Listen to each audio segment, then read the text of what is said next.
All right, cool. And then I'm gonna have to come over here and I think mute this. Oh yeah, here we're on now. Okay, welcome everybody. This is day 9 of How to Be Happy with Stephanie Conkle, and I have a very special guest on the show today, Kevin Cole. Hi, Kevin. How are you? Hey, I'm doing great. How are you doing? I'm doing fantastic as always.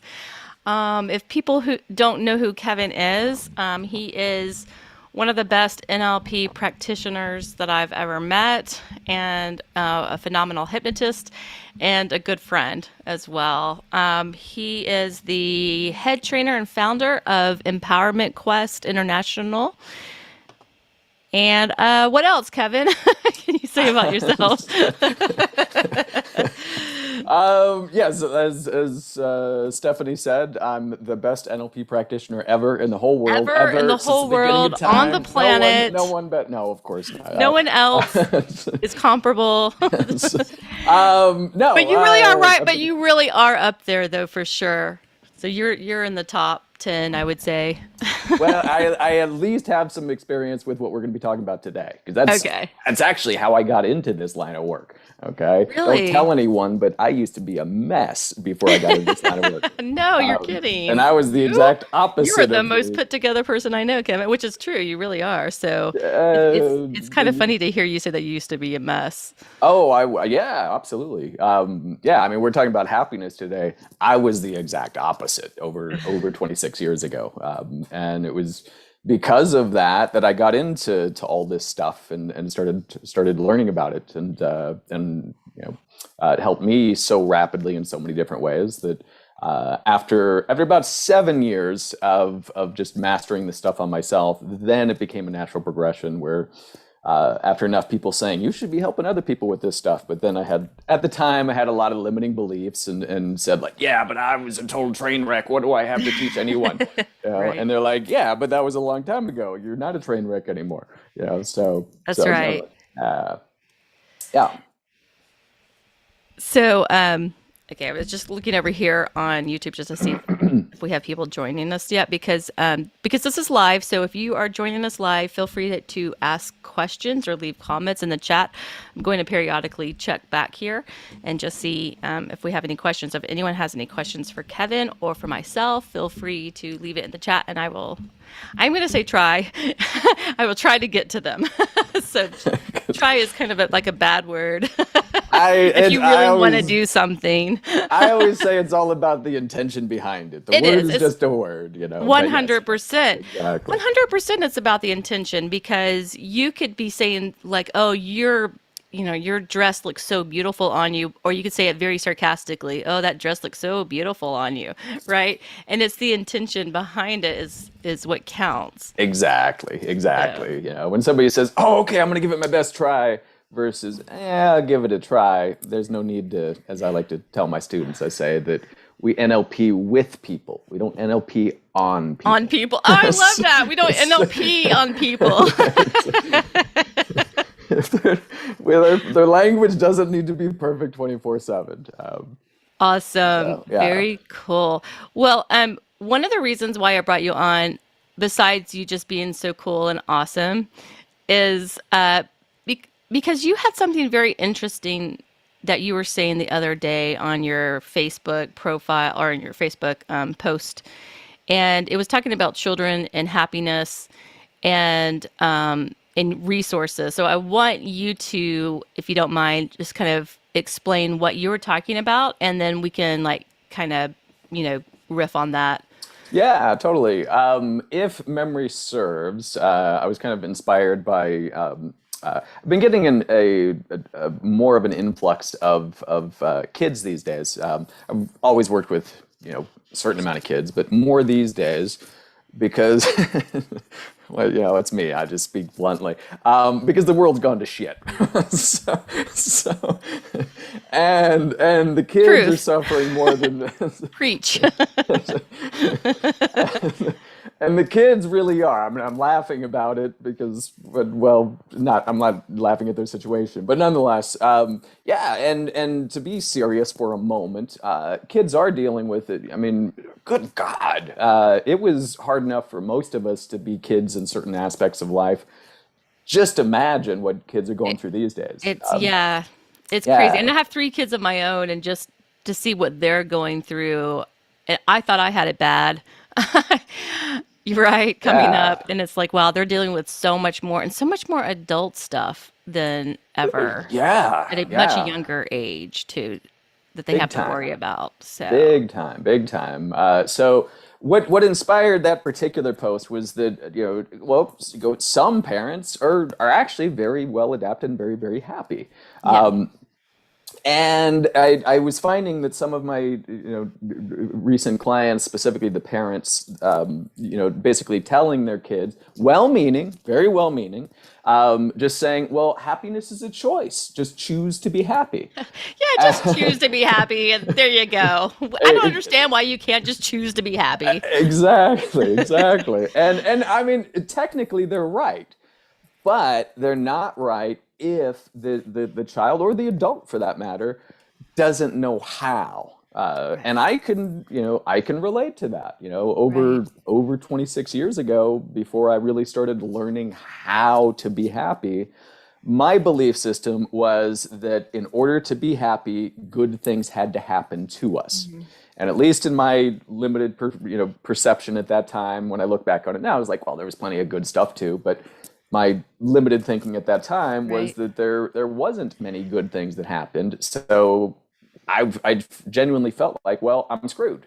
Okay, there's not enough good things happening to me, so I don't get to be happy. I have to be unhappy, depressed, if you will.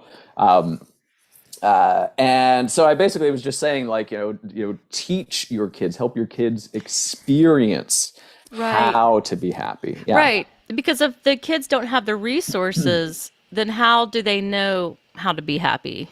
Right. exactly, exactly, So, and especially these days, most of us adults are bad enough as it is with watching the news, probably too much. But kids are, it's just the culture. Kids are on this thing that's right. practically 24/7 24/7. on that thing. And Yeah. what comes across the internet is just so crazy. Just things that we never even were exposed to as children. And not, I mean, horrible things in the news, but then just also really bizarre things that just come across the web. I'm having to explain to my 10-year-old things that I wasn't ready to explain to her until she was older. So Yeah, yeah, and there is. It's. I mean, doesn't in matter how the much parental blocking you do, too. Some of that stuff will still get through. yeah, full transparency. I'm not a parent. But yeah, I can only imagine. I mean, how are you going to block everything? You can't. It's It's yeah, impossible. yeah, yeah. And there's so many different channels for the kids to go to. So, my daughter, my oldest daughter, who's a teenager, she's not on Facebook. She's not on Instagram. She's somewhere else. The kids are somewhere else where the adults aren't, and we're not going to know, unless we Exactly, like hack into their phones or something. But exactly, yeah, they exactly. go they Yeah, go to other platforms where yeah. adults aren't. Yeah, yeah. Which, some aspects that may be good. Other aspects that could be downright frightening. Right. Yeah, Exactly. yeah. Yeah. So what do you think what do you see? So I'm having an influx of kids coming in as well, and a lot of kids are just coming in with social anxiety, it seems. And are you finding that you're having more of an influx of children with social anxiety? And do you think it might be directly linked to either being social distanced because of the pandemic or just to the internet in general and just not knowing how to like really interface with other peers? Yeah, I'd say all of the above. The a worldwide pandemic didn't help. No, it didn't help at all. So, Yeah. But yeah, loneliness is a big one for kids Yeah. these days, and adults. It's a big one. Right. And yes, knowing how, or that social interaction is, what did, when we were kids, what did mom and dad used to do? For the most part, they would say, go Go outside. outside. Don't Exactly. come back in until dinner. Don't come back in Exactly. until we call you. Exactly. So it Right. was like there was natural community to certain degrees. Absolutely. Yeah. And the kids, I think we felt like we were a little gang of our own, and it was sort of the kids against the adults, but you had the kids together. And now we're just not really seeing that anymore. Um, Yeah. and it, Go ahead. I was just, and another problem, so many kids are now having panic attacks, which is so Yes. strange to me that kids, that children, teenagers, and even tweens, even kids as young as 11, 12 years old, having panic, like full on panic attacks, Yeah. right? Yeah. That's scary. It's scary, and we'll throw a positive loop in it, and say that where there's a kid or an adult with high anxiety, Mhm. almost always there's a kid or adult that's highly intelligent. Well, Uh, that's true.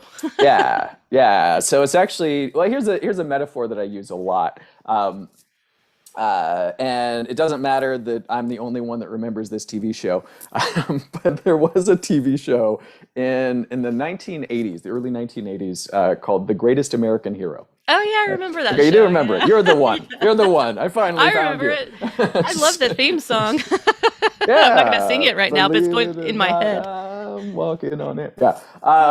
Nonetheless, Now it's in my head. that's in everybody's I'm heads that not actually singing it, remembers it. guys. Oh, hi. Jacqueline Haley is here and she's saying hello to both of us. Lovely to see you too, Jacqueline. Hey, Jacqueline. Hey, Jacqueline. Hopefully you remember the show. If not, then you can Google it later.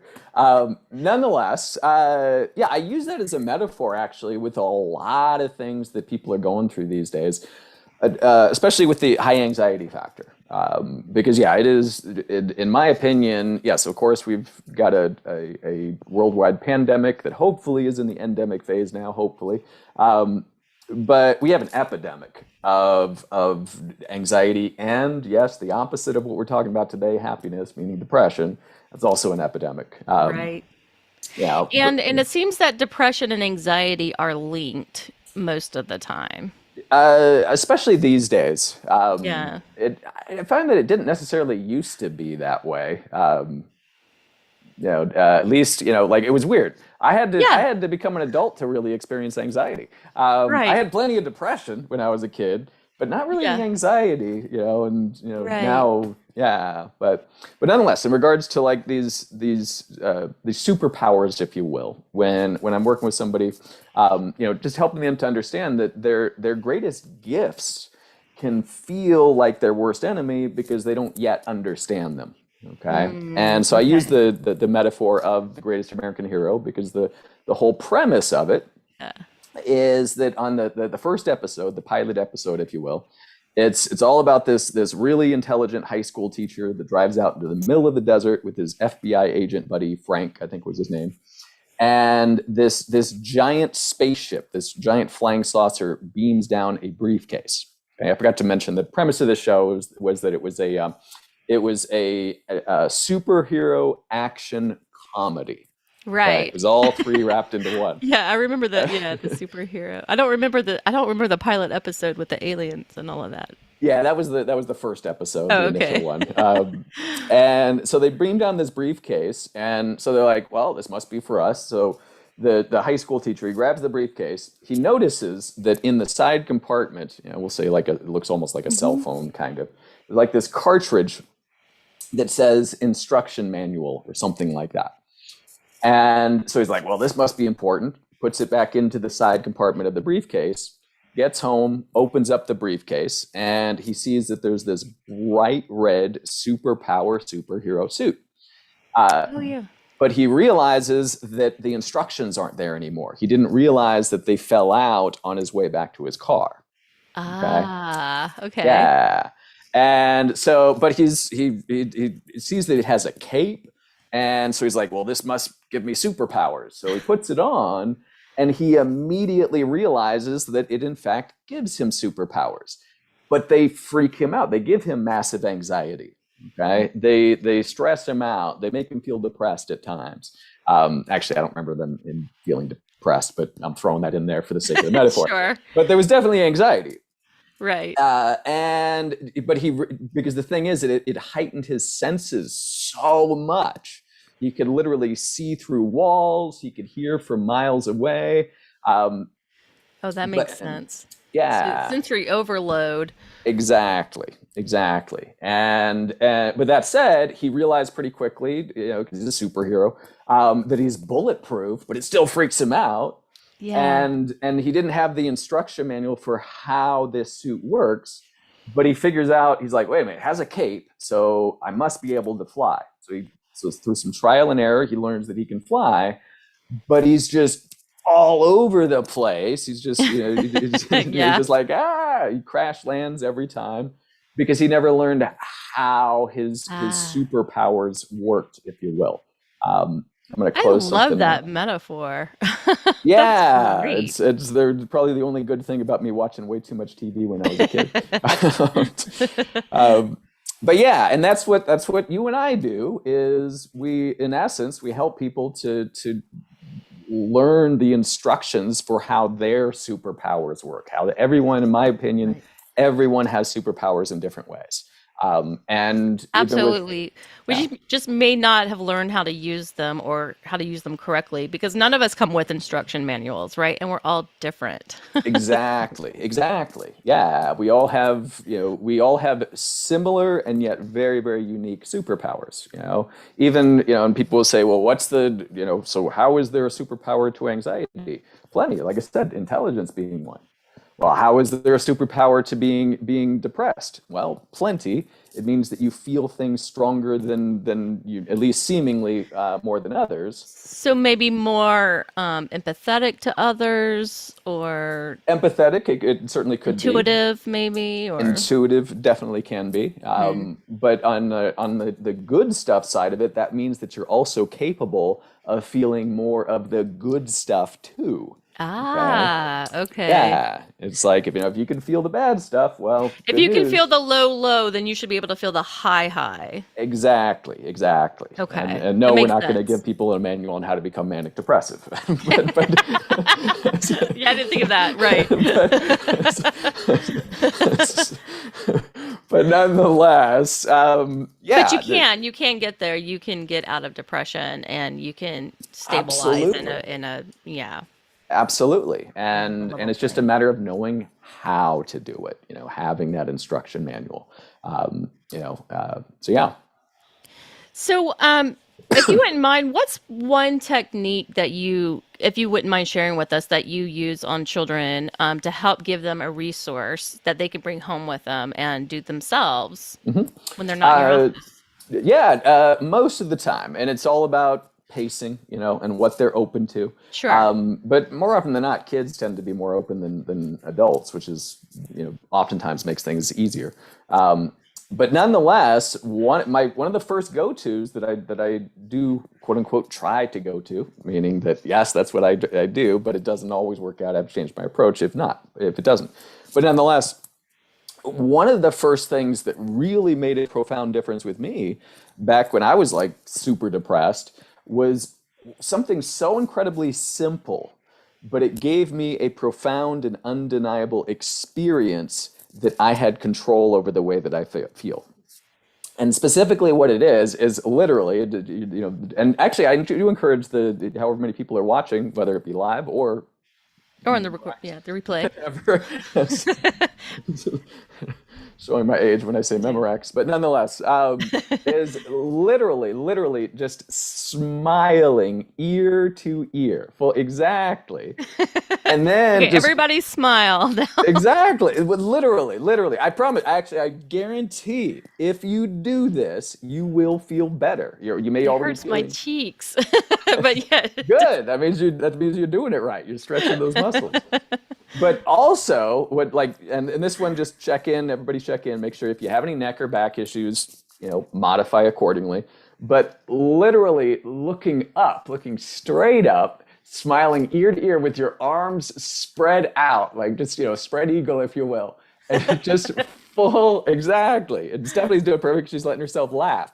And let yourself laugh if you're doing this, even if you're like, this is Because totally of where my mind went when you said spread eagle. Yeah, exactly. Exactly. I don't think children are watching this. This is for the parents of the children. There you go. So that said, what did we just do? Let's get serious with the happiness here for a moment, Okay. and explain the neuroscience of what we just did. Okay. As many may already know, literally what you're doing is you're automatically, you can't stop it. Can't stop it. Okay. You're releasing serotonin. You're releasing dopamine. Although technically, when one of those goes up, the other one goes down. I never understood that. But either way, they're both happy chemicals. So Right. serotonin, dopamine, endorphins, which are natural painkillers, by the way. Right. Dramatic pause. Let that sink in for a moment. Because think about that in regards to, for example, a time where maybe you had a headache, but then the phone rings and then somebody has you laughing. You totally forgot that you had the friggin' headache. Yeah. Because you're smiling and you're so laughing. those dopamine levels have risen for you. Exactly. Maybe the norepinephrine that suppresses the pain and all of that. Exactly. We got a whole pharmacy up here, Yeah, and we do. We have our own built-in pharmacy. literally, we have the best antidepressants, which Right. let's frame it even better than that and say, happiness chemicals in our brain. Quick side note, even like antidepressants, they don't cause you to release more of the happy chemicals. They just help you to keep recycling what few you are releasing. Okay, it's like, no, okay, we'll just that's what they call them, reuptake inhibitors, or if I'm saying that correctly. Okay.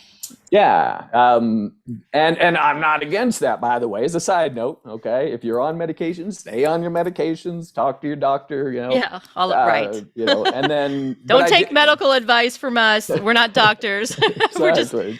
We're just helping give you some techniques to feel a little better. Exactly. Well, I'll even say a lot better. If somebody is willing to practice happiness. Yes. On that note, yes, in my firm opinion, especially these days, most people, not all, there's some lucky bastards that just have perfect brain chemistry, perfect upbringing, everything's great, Yeah. Which is rare. It is rare. Those perfect bastards are rare. Yes, exactly. And of course, I don't mean bastards to them, but they're In a happy all the time in a anyway, loving so. way, we say that. Exactly. But nonetheless, I do believe, and myself included, okay, happiness is a practice, and it is something that personally I think we should prioritize above just about everything else. So long as we're doing it in ways that are good for us, or at least not harmful to us, and good for others, or at least not harmful to them. 100% agree. Yeah. Yeah. Well, Kevin, tell people how they can get a hold of you. Yeah. Well, a couple different ways. You can, for like one-on-one clients, you can go to my website, LasVegasHypnosisCenter.com. If you want to call me for, an over-the-phone discovery session, if you will, where we could chat, see if we're a good match, all that sort of good stuff, feel free to give me a call at 702-626-4901. Cool. And I'll put that information down in the comment section too. Cool. And well, thank you so much for coming on, and I would love to have you back again another day. Yeah. It was fun. Awesome. Any final message about happiness? Yeah, I love talking about happiness. Any final messages that you would like to? Two quick ones. One, something I just say a lot, which is just be cool to each other, which is really one of the best things that we could do as well. But also, literally be cool to yourself, meaning prioritize your happiness. I believe that's the number one best thing that we can do for everyone else, especially in these chaotic times. Absolutely. To paraphrase Marianne Williamson, I think I'm saying her name wrong. Anyway, Marianne, I think. Okay, yeah, yeah, thank you. But it gives other people unconscious permission to do the same. Um, Oh, I love that. yeah, yeah, yeah, yeah. Awesome. Very good. Thank you so much. And guys, if you want some help, there are techniques for adults too, not just for kids. And if you need help, of course, contact Kevin or myself. And you can also purchase my book. It's on Amazon right now. It's just in Kindle format. At some point, I will put it in paperback, but it will be down in the. I don't want. I keep saying comments. What is that space called? That's not the comments, but it's the field where you write stuff. It's now called the field where you Description. write stuff. The Okay, okay, yes, description. the description. I'll The put it in the description. video Yes, yes, yes, yes. description. Yeah, Okay. yeah. Yeah. And as a side note, I'm going to plug Stephanie real quick. If you're watching Stephanie's stuff, you probably already know about her methodology that she developed on her own called profound somnambulism. If you haven't experienced that yet, I highly, highly recommend it. Highly recommend it. It's usually just a single session thing. I've never heard anything other than amazing things in regards to people that have actually experienced it. So, give Aw. yourself that gift or give it to somebody else. Meaning, buy them a session for that. Oh, Kevin, thank you. Yeah, absolutely, absolutely. I was not Absolutely. expecting this. This was not. Okay, I'll pay you after the. Yeah. Well, and I will say that's also, by the way, one of the best ways to be happy is to just practice random acts of kindness. Absolutely. And something like that is total ripple effect because obviously it helps Stephanie a little bit, but really more so it helps whoever is signing up to experience it, or even more so whoever is gift certificate, if you will, that. So yeah. Love it. Well, thank you so much. I really appreciate you, and I love you, and I can't wait for the next time you come on. My pleasure. My pleasure. Have a great one, everyone. Thanks. Bye, everyone. Bye.